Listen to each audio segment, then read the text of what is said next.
I mean, um,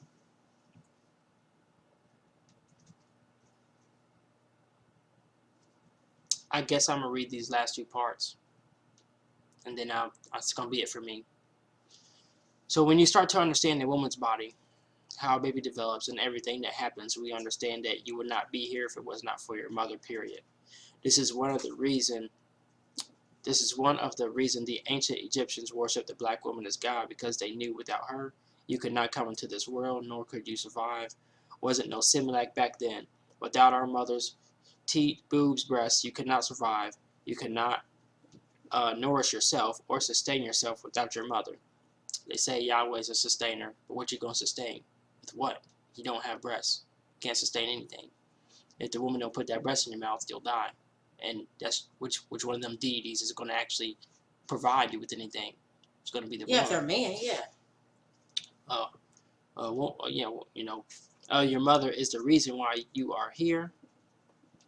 Your mother is God, plain and simple. And this is exactly what the Bible is telling you. When you read it, first of all, you have to understand as far as Genesis, Adam and Eve, and understanding about the creation, understanding that Adam is the atom, because you could not be here, male or female, if not for your mother. There is no way in the world you can get a male without a woman. We know damn well a man is not going to give birth to a female, and that you can't pull a female out of a man's rib. Uh, the reference of the rib is clearly talking about the atom bringing into existence all things. Um, Everything that we see in the physical world, this is a proven fact. I know people don't like science or physics, but you will not have a phone to talk to anyone with, or a computer to work on, or do homework on without science or physics. So that's proof positive that science is real and that it exists, and we can find truth in it. There is nothing we can find that proves we was just put here from some God. So the Adam creating all things created the woman, Eve, which Eve means before, like Christmas Eve before Christmas, and New Year's Eve before New Year's. Eve is always first, like which came first, the mother of the egg, the hen or the egg. So a woman was created before the man, is what the Bible's trying to tell you. So you have Adam bringing forth the woman Eve, and it's giving you the parable about Eve, meaning Eve is before man. And when you understand that, it makes a lot of more sense than you believing that some guy created a woman from a man's rib, and man himself cannot exist without a woman. But everyone's so caught up in this magical fairy tale world where all things are possible, and stuff that defies logic can exist, when you're in the fairy tale world of the Bible, where a man can exist before a woman, and a woman can be magically made from his rib. This is why we can't talk common sense with religious people, because they believe such things. So in understanding that all things are made of Adam, and that all things is made of atoms, it's giving you the whole parable that the woman came before the man because of the Adam. Now, this is the last part. I'm reading this last part, and this is gonna be about her and the woman and what quickening is and things like that. A bit sad because hearing this stuff. But, so now open your Bible to 1 Corinthians 15, or chapter 15, verse 45 through 49. It says, 45, and so it is written, the first man, Adam, was made a living soul. The last Adam was made a quickening spirit. 46, howbeit that was not first which is spiritual, but that which is natural, and after that which is spiritual. 47, the first man is of the earth, earthly. The second man is the Lord from heaven. 48, and as is the earthly, such are they also that are earthly, and as is the heavenly, such are they also that are heavenly. 49, and as we have borne the image of the earthly, we shall also bear the image of the heavenly. So it's saying here, giving it to you, the first man, Adam, was made a living soul. The last Adam was made a quickening spirit. Now you have to pay attention to the way it's worded. The first man, Adam, was made a living soul. When was Adam made a living soul? Where in the Bible does it say that Adam, the man Adam, was turned into a living soul? Obviously, it's talking about the atom. The atom was made a living soul. Your soul, your spirit, your energy is a living soul. Your body is the vessel for your living soul. You are one and the same. So when it's saying clearly that the Adam was made into a living soul, the second Adam was made into a quickening spirit. A lot of people seem to think quickening has to do with fast or speedy. So if we look in the dictionary, quickening in pregnancy terms, her, okay, and any other pregnant woman. Quickening is the movement in pregnancy when the pregnant woman starts to feel or perceive fetal movements in the uterus. So once all the atoms come together to create all the elements to create the physical matter, which is you, which would have been the baby, the last atom is there creating the last component to make you. You are now formed in your mother's womb, the quickening spirit. Your mother can start to feel fetal movements because it is you. You are made and complete. You are now a fetus. It is giving you clearly in the Bible. So there you go. What do you feel as what do you feel like as being, you know, the father of this child? I mean, what are your thoughts on the thing where, you know, Christian people would say about, you know, what happened? What do you feel like about that? Because a lot of times in our videos, you know, we laugh and we're, you know, we try to be upbeat and stuff like that, but this is a very serious thing. And a lot of women go through miscarriages and stuff like that. And it is something really happens. It happened to me. A lot of people in my family don't know. A lot of friends don't know. You know, and when I told somebody that was outside my family that I miscarried, they were immediately sad or and stuff like that or whatever, because they understood. I guess they went through a miscarriage and stuff. But a miscarriage is not something that you want to go through. It is something that it breaks your heart and stuff. And, you know, I think that there's, you know, nobody should go through a miscarriage, you know, and going through what I did. You know, I don't wish it on anybody, you know. I want people to be able to have kids in a healthy manner, but because I miscarried, I now know that I can't have kids. So, um, you know, and I'm okay with that, seeing as how this world is fucked up, essentially. You know, people of color are being killed, and I think that it's better for, you know, the child that, you know, that it not be here. What I can say about the child was that something, you know, I got an intuition, something spoke to me and told me that the girl, actually the child I was carrying was a girl. That may shock a lot of people in my family, that it was a girl child that I was carrying. A lot of them probably be distressed, probably sad, probably wouldn't know what to think. But, you know, I mean, I know that people will take different stances. Some people will take the stance of, well, if you was pregnant, you should have told her about it so they can rush me fucking down the aisle and shit. But then getting married for what? Only to miscarry would have been stupid. You know what I'm saying? There's other people who would feel sad about it, you know, about what happened and stuff. And I think that that it's something that is a very serious thing. You know, yes, we were parents. You know what I'm saying? And you are a parent in any capacity. You know what I'm saying? If you know what I'm saying, the father's as important as the mother is.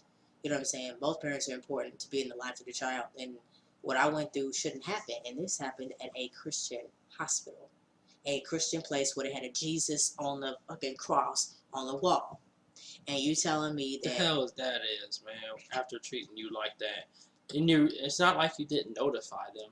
I mean, Yeah, every totally. time you got up and I saw the pile of blood even bigger and bigger and more puddle, and when it became a fucking puddle, I just, like, the part when that leading up to the part where, you know, where you took your pants off to change into the pants that they was going to give you, the hospital pants, and it just fell out on the floor. All I came was like, damn, like, we didn't even get to say bye. Yeah, Like, so... that hurt. That's so painful. Yeah. That you go through all that, and then she gets colder and colder, to the point where when you finally get seen,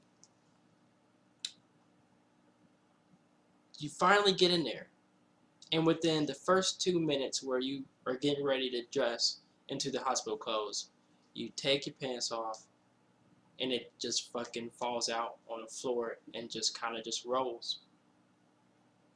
And it's like, Yeah, and I suck my own blood too. yeah, I'm trying to. So and it's like, think about all the church bullshit. yeah, you think about all the stuff they say. I was in it for 14 years. So I was in it I was in it off and on when I was really little, like 8.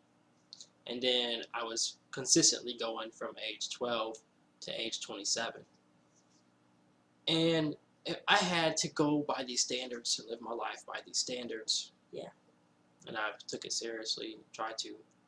But the other times I just admitted that I was a sinner and I wasn't going to stop loving her and I wasn't going to treat her bad. I just wasn't going to do it. So I'm just going to be in sin because I just admitted it because I'm not going to not love her. Yeah. But as far as everything else, I tried to do my best with being a Christian and stuff. And I thought that when in a Christian hospital, that's all they hire. Christians, people, because obviously you have to be a Christian to be at a Christian hospital. So what is that? And they were not up to any of those standards. They weren't up to any of the standards that I had to be in for 14 fucking years. Like, none of the pressure. They didn't feel pressure. They no guilt. Yeah, and the lady... No love. This is what I mean when I say, why you just... And the lady the lady that was at the thing, she kept getting frustrated with people and stuff. There's a white chick supposed to be Christian getting frustrated with people who are sick, going and saying, well, hey, when am I going to see you and stuff like that, because they've been waiting a long time. Nobody came to pray for her. They didn't give us no preacher, no pastor, or no deacon, or no whatever the hell that they're supposed to be. No one came to pray for her. And as an emergency of when you're bleeding to death, where is the God working in mysterious ways for her to be in a Christian hospital? Like, where's the Holy Spirit at now? It's supposed to be moving around. It's not anywhere. Touching people. And I'm just, after that happened, I said, fuck all those people who said God won't put more on you than you can bear. No, fuck it. Fuck them. And there's... Because... Go ahead. It fell out. The baby fell out, yeah. God put more on that baby than that baby could bear. God put more stress on Michelle than Michelle could bear. And obviously God put more on those people than those people could bear because they're in the hospital. Yeah, all those people. I mean, there's lots of people. So I think Christians should stop saying that now. Yeah, I think that people are walking around blindly worshiping something that they don't know what they're giving their life to. They just want to fit in. They want to have some damn image. They want to, fit in, and just try to make their lives better, but then they're doing it in the stupidest ways. I mean, there are people, people around the world who are getting killed, women getting raped, kids getting bombed and stuff, their bodies floating in the water. And this is happening in multiple countries, you know what I'm saying? Yeah, we live in the United States, but we got kids dying in school shootings. There's been 18 this year. And you're sitting here thinking it's Satan. But then when you go in the Bible and you look, Isaiah 45 verse 7, you find out that God is the one who created evil. Yeah. And then when you read multiple parts of the Bible, God's the one doing all the damage. It's not Satan at all. Yeah, and the people doing these school shootings, I mean, they'll just go and they'll go and use the part about, well, God told me to. God told them to do it, because, they'll just say that, they'll justify using the story where the 2 bears killed the children because I think it was the preacher in the Bible or whatever guy in the Bible went and, 43 kids called him Baldy, and then, God answered his prayer real quick by, mauling these kids to death, not telling the kids don't do that or you need to respect your elders or nothing. No, he just killed kids. Sent 2 bears to maul 42 kids to death, utterly ripped them apart. And I just, where's her seraphim at? Where's her cherubim at? No seraphim, no cherubim, no angel, no Jesus, no Holy Ghost, no Holy Spirit, no. Nothing. Yeah. So, you know, where is all that? I mean, I don't even think these people going to church really believe this stuff because they don't follow this stuff at all. They don't follow the commandments in the Old Testament, nor do they follow anything in the New Testament. I mean, if you They got don't follow Facebook, you're not supposed to be. I mean, I'm not really. There's a whole nother video on that about what happened with her and a friend that was a Christian talking smack. Yeah, and and defriending her and saying God bless and being a smart ass bitch. Yeah. But I understand she's giving up to God. But what I do want to tell people is this: a lot of people are accepting Christianity and they think it's something they're supposed to do. But what they really don't realize is that this could be you. That situation could be you. Yeah, it could be you. Now, some people are going to justify saying, well, oh, y'all wasn't married and y'all was shacking up or whatever. They going to say some bullshit like that. But then I'm going to tell you this right here. You got women who are married and they have kids. And, they will go. And this lady said to her kids, she had these 3 kids. And what she said is she asked her kids if they wanted to go to heaven. You know what she did? She smothered them to death. And she even talked about how the girl was fighting, dying. Her oldest was fighting, dying, but she wanted the kids to go to heaven, and she thought killing justified, if she kill them and stuff or whatever at a young age, then they'll get a chance to go to heaven. What kind of sick bullshit is that? Another mom drowned her kids. Yeah, saying that God told her to kill her. God told her to kill her children, so that made it right. Yeah, but then if you get a guy who does that, he'll go to jail. So there's the thing, you got people, you got women saying they want to be treated like men, but then again, they wouldn't want to be treated like men because they go to jail. Now it's starting to come to the point where some women are starting to go to jail because of what they're doing and stuff. But I don't know what kind of mother can go and kill her kids. I don't understand that. Yeah, after they came out and can feel all the pain and all the trauma and all and after they got and the her girls, own mom, their own mom, their protection, and these women are, and I bet you they're Christian. Yeah, and I bet you they got married and stuff. I bet you they did. Yeah, they were. They got married and they had the kids and stuff, and then they go get the kids. And another, Christian woman, she got married. Was a shocking up. Well, she was married, but she killed her children, and she killed the father because the father wasn't able to work because he was injured. And since he was injured and he wasn't able to work, she killed him, and she killed the children because she wasn't going to get child support. Yeah, she wasn't going to get child support from after divorcing them or whatever. Oh no, they wasn't in the same house anymore. But she wasn't getting child support because he couldn't work. And so she killed him, and she killed the children too, because she wanted money like that. The other woman killed her kids because a guy said he didn't want kids, but she was a Christian, and well, she just basically used Christianity to do what she wanted. Had the babies. The dude killed himself, and therefore she killed the 3 children because she had broke up with the guy so that he could pay child support, and he killed himself, so she wasn't getting child support, so she killed the 3 kids. So yeah, it doesn't really, there's people that's been, all the people been married for 35 years, but miserable. They feel like they can't leave. They're being treated really bad because that person hasn't cheated on them yet, and that's the only way that you can get a divorce in Bible terms is if they actually cheat on you. So they can hit you, beat you up, all type of shit. Absolutely. But if you never catch them cheating, you can never divorce, and so you just feel like you gotta stay in it. Fuck marriage unless you're happy. Yeah, unless you're serious about it and being happy in marriage, I think one thing is important is making sure you're marrying for love, So I think a prenup, I think that's reasonable because then you can prove that the person actually loves you and they're not just after your stuff. Yeah, they're not after your stuff, they're not after your business. Because let's face it, a doctor takes 12 years to become a doctor. A woman can come in after 1 year A marriage. of marriage, take half his shit, and she can come in for 10 years when it took him 12 years to studying. She can come in for 10 years and he has to pay her for the rest of his life. Yeah. For as long as she never remarries, so she can go get a new boyfriend, use the doctor's money to pay that boyfriend's rent, so that they live in the house while the doctor, the doctor guy, is paying for her and him to be effing in a house, and he's paying for it.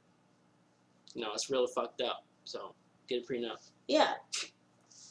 I mean, you know, it's, you know, being married doesn't make everything perfect. You know, it don't. You know, people gonna say, well, you know, the church puts it to you. I think, like everyone said in another video, they put it to you like getting married is gonna make everything great for you because they want you to believe it. But there was a guy, N1 was basically saving himself from marriage and everything, and he looked at this video, and there was this black dude. He had, you know, stayed a virgin to his married, when married his wife and stuff like that, and got to their wedding night, you know, after the wedding and stuff, and then, you know, the guy had been saving himself for this very moment, you know what I'm saying, to consummate the marriage or something like that. Seal the deal is what other people would say, and then they, you know, it's time to have sex, you know, it's a married couple. The guy pulls his pants down, and his wife looks at his penis and said, I've seen horses bigger than that, right, at his penis. And this is a Christian woman, right? It's a Christian woman. And a Christian man who did things the right way, who Yep. who didn't have sex until Mm-hmm. marriage. So Yeah. what the fuck are you talking about? The shit don't work. That's what I'm trying to say. Okay? Put Yeah. it blank, point serious. It don't work. So you can't use shit that don't work. If you talked on the phone, You gonna say that? yeah. If you talked on the phone that didn't work, You trying to and you make me walked laugh. around talking on the phone all the time that didn't work, people will put you in the fucking crazy house. So if you sit here and you follow this fucking book and you pray and you follow everything the church say and it doesn't work, and you keep on following it anyway and it doesn't work, people put you in the fucking crazy house. It's the same analogy. I mean, Yeah, it is, you know. hello? Hey man, yeah, that's cool, man. Hey, let me see. Hey man, that phone number. Let me see if you actually talking to somebody. No, turn into a fucking argument because you know I ain't talking no damn body. He's trying to make me laugh. You know, to lighten it up. I mean, just to be honest, y'all, like what I've been through, I don't wish on anybody. And It's super sad. If you And I think if you guys actually have care been about there- your woman, yeah. it's sad. Yeah, I'll say this, you know, for real, like if you gonna have kids with somebody, make sure, this is what I'll do, make sure that you in a relationship with somebody where that person wants kids, you know, man or woman, you know what I'm saying, make sure that you both want kids. And get a paternity test just in case you both die and the child survives. Yeah. So that the child, whoever takes care of the child next, knows the family elements and knows the hereditary diseases and the most acceptable allergies and things like that. Yeah. Also, you'll know who the fuck is cheating.